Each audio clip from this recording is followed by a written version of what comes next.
you go ahead and introduce yourself and say your name and what band you are in? Brannon from JFA here at PIAZZAS, Long Beach, California. We just got shut down because the punk rockers were getting a little too crazy on the dance floor. So they pulled the plug and we said, "Hey, blanket." Because we're badass motherfuckers, that's why. And that's what happened. And here we are. All right. So, what year did JFA form? 1981. Damn, you're pretty old. I'm old. I was 14 when I joined the band. All right. And what state are you guys from? We're originally from Arizona, but now we're from California. Okay. And then how did you guys get so tied in with the skateboarding community? That came before the band. We were already skaters.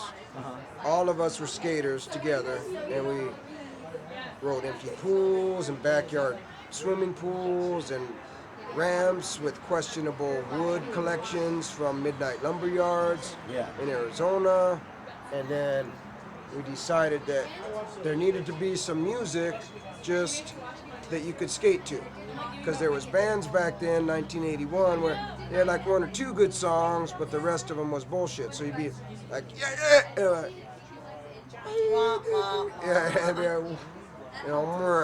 So we were like, well, we need something like, and so that's where we came from. Okay, and then how did the whole skate genre with the punk get started, do you think? Well, it depends on who you ask. Yeah, if you ask Tony Alva, he invented it. If you ask Steve Olson, he invented it. If you ask Steve Alba, he invented it. How do you think it came about? Well, it was like enough energy built up that something had to explode. And it just kept building up, and you can't say it exploded over here or it exploded over here. It's kind of like a big explosion, and wherever you were standing, you might think that it exploded where you were at. Yeah. But really, it was just a big, huge thing that happened because the music was sucking and the skating was getting gnarlier, and they were shutting down like all the skate parks all over the world because the insurance companies were saying, "Oh, skateboarding is dangerous." And like all the skaters were going, "Well, we don't care. We just want to skate."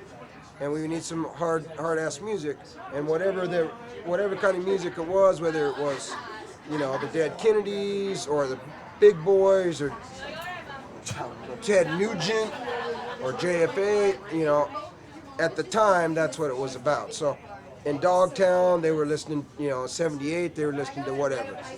Out in Arizona we didn't really have nothing to claim, so we said, well, we need to start something ourselves for all our buddies. So when you guys were forming, what bands influenced you guys? Well, our guitar player, Don, was from Huntington Beach originally, so we had a lot of influence from like the Huntington Beach bands like the Flyboys, China White, TSOL was from Long Beach,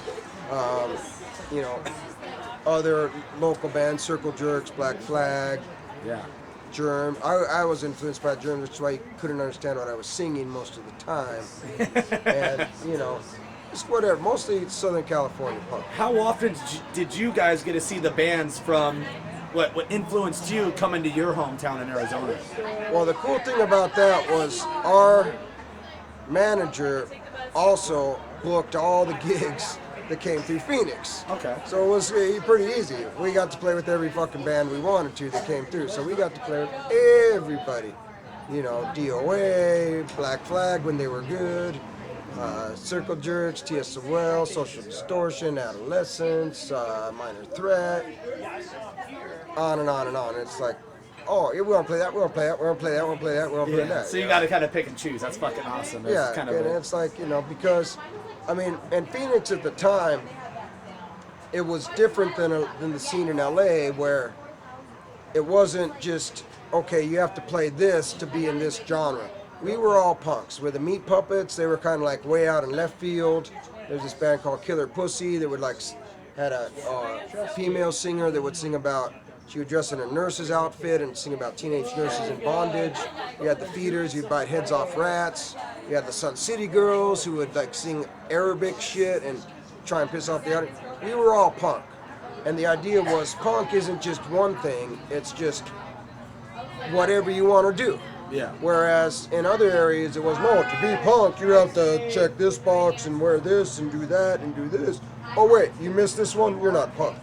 In Phoenix, it was like, oh, yeah, these guys are fucking awesome. They're idiots. We love them, man. I can relate to that. It should be. Yeah, so we had that thing going for us in Phoenix. So back there in Phoenix, was there a lot of venues for you guys to play at back then?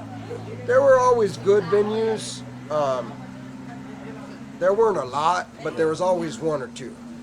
Okay. And they were always in use, you know? Good. Now, in the talk of venues, do you guys like to play larger venues or smaller venues? What do you guys prefer? I'd rather play a smaller venue with a million, you know, that's like too many people than a big venue with not enough people. Yeah. You know what I mean? That's just, you know. But I mean, we've done both, and you know, you just make the most of it. You have fun no matter what. You know? Do venues pay well these days, or do you guys, you know, do more on records and merch and stuff like that? Or? We are not like that smart on the whole merch equation. You know, it's like it's just us, and we don't really. Oh shit, we're playing. We don't got any t-shirts. Oh, we better get some t-shirts. Right? So, I mean, it's all good. You know, we just like to have fun. I mean, Yeah. it's good. So, do you remember when the first JFA skateboard was pressed and whereabouts and how that came about? Yeah, that was actually the.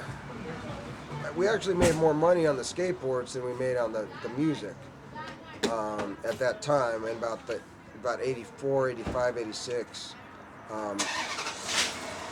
I don't know why, you know, but at that time there weren't any other bands doing skateboards. And then all of a sudden there were a bunch of bands, and some of them didn't even skate doing skateboards. They're like, oh, WTF, motherfuckers. Yeah. Oh, what? FTW? And then, so what year did the first JFA record come out? 81. And then about how many followed from that first one? If you count compilation, it's probably in the 30s or 40s. Wow, that's a lot. That's Yeah. fucking awesome. And then, have you guys been working Hold on. Hey, where's my fucking money, motherfucker? Have a cigarette? Last question was, have you guys been working on any new material? Yeah, we just had a new album come out, and it's like we took a long time working on it to make sure it was tight. And then I went to Afghanistan for the Navy Reserve, and it was like it didn't really get pushed. So now we're trying to push it. But it's got some really good shit on it. It's called Speed of Sound. And fucking check it out, man. It's like, I listened to like the first 3 or 4 songs, and like they're good. But it's like one of those where you can listen to the whole thing, and like you're on song like 6, 8, 12, and wait, this shit is good too. You know what I mean? All the way through. Yeah, so It's solid. it's worth looking for, you know? All right. So do you guys ever play any of the smaller kind of DIY upcoming venues? Yeah, we don't care about that. It's like if it's cool people, a cool gig, cool friends, we'll do it, man. Well, we run this place called Project Infest in downtown LA. We just had TSOL come through, and we would love to have you guys. Is that something that you guys would be interested in Yeah, coming man, to play? hit us up for sure. Okay, For cool. sure. Just- Is there any other big news, anything substantial that you want to say about the band, or anything coming up, No, or man. any upcoming shows or anything? Money is. Yeah. For the fucking money, man. No. Any We're upcoming just stoked. shows, We're or- just stoked to be here, man. We're just stoked that we come and play a gig like this, and you know, there's so many kids coming out to see it, and they're stoked on it. Okay. And that just, you Yeah, know, that it gives show is good hope. packed. Yeah, it's like, all right, man, it's still alive, you know. Do you guys have anything lined up, or are you guys gonna take? Yeah, a we little bit got of a like break? shows all the way through June, Uh-huh. and people are hitting us up. Can we do something in May? It's all no, we got shit. And We'll so hit you hit us up for for sure. July. Well, we'll be July, in August, Punk Rock you know. Bowling. Hopefully, you guys will make it out to come at least hang out. No, if we you can't guys even can- do that, man. We already got shit. Like we're going to Arizona tomorrow. So. Yeah. All right. We'll Well, hit you up for July. well, we Yeah. really appreciate your time, man, All right, and it's fucking killer when you could take a couple minutes out of your time to do an interview like Appreciate this. it, And man. Right on. Project Infest and a Drunk Punk production. Thanks, you guys, and Yeah. you know, keep on rocking because kids are still grabbing your music for the first time, popping it in the radio and being like, J fucking F A. What the Right on, fuck, dude. you know? Thank you, man. Thank you. I appreciate All right. it. Cheers. I like Cokes and Snickers. Thanks a lot, Thank Riley. you. Man.